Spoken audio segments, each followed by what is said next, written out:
এক আঁটি পালং শাক কুসুম কুসুম গরম জলে ধুয়ে নিয়েছি, দিয়ে মিক্সিতে পেস্ট বানিয়ে নিয়েছি 4টে কাঁচা লঙ্কা দিয়ে। 250 গ্রাম পনির কুসুম কুসুম গরম জলে ধুয়ে নিয়েছি। কড়াইয়ের মধ্যে 3 চামচ তেল দিয়ে তার মধ্যে আমি দিয়েছি সাদা তেল দিয়েছি, তার মধ্যে 1 ইঞ্চি আদা কুড়ে দিয়েছি আর ছোট্ট চামচের 1 চামচ হিং দিয়েছি তেলের মধ্যে। এবারে পনিরগুলোকে ছোট ছোট টুকরো করে নিয়ে কড়াইয়ের মধ্যে সব দিয়ে দিচ্ছি। ছোট টুকরোটাই দেখতেও ভালো লাগে, খেতেও ভালো লাগে, ভাজাটাও ভালো হয় সবটা। সব পনির দেওয়া হয়ে গেছে। এবার একটু হালকা করে নাড়াচাড়া করে আমি একটু হলুদ গুঁড়ো, সামান্য পরিমাণ হলুদ গুঁড়ো, 1 চিমটে হলুদ গুঁড়ো পনিরের মধ্যে দিয়ে দিলাম। গ্যাসটাকে আমি কমিয়ে দিয়ে কিছুক্ষণ নাড়াচাড়া করব। নমস্কার, আমি সুতপা। আজ আমি বাড়িতে পালং পনির বা পালক পনির বানাচ্ছি। খুব ঘরোয়া একটা রেসিপি। এই রেসিপিটা বানাতে গেলে বাজার থেকে কিছু আনার দরকার নেই, ঘরের মধ্যেই যাবতীয় জিনিস উপকরণগুলোই থাকে। বাড়িতে কোনো গেস্ট এলে খুব চটজলদি বানিয়ে দেওয়া যায় এই রেসিপিটা। আর খেতেও খুব সুস্বাদু এবং উপকারীও, প্রচণ্ড উপকারী খাবার। প্রোটিন, মিনারেলস, ভিটামিনে ভরপুর একটা খাবার। তেলও খুব কম থাকে।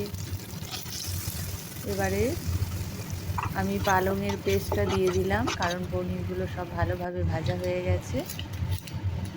পরিমাণ মতো লবণ দিচ্ছি, সৈন্ধব লবণ আমি বাড়িতে ইউজ করি সব সময়, ওটা খাওয়া ভালো বলে। 1 চামচ চিনি এবার আমি দেব কড়াইয়ের মধ্যে। গ্যাসটাকে কমিয়ে দিয়ে ভালো করে ফোটাবো।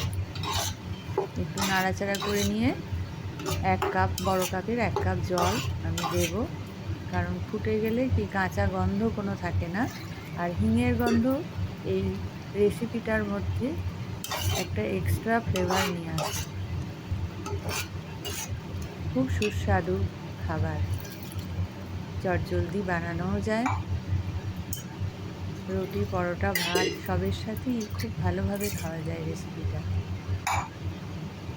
গ্যাসটাকে এবার আমি কমিয়ে দিয়েছি। ভালোভাবে ফুটে গেলেই আর এক্সট্রা জলটা মরে গেলে, মানে থকথকানি ভাবটা চলে আসলেই আমি গ্যাসটা অফ করে দেব। আমার রেসিপি আর হয়ে এসেছে,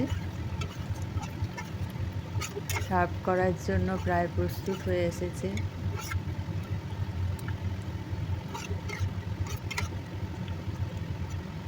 দেখতেও কত সুন্দর হয়েছে।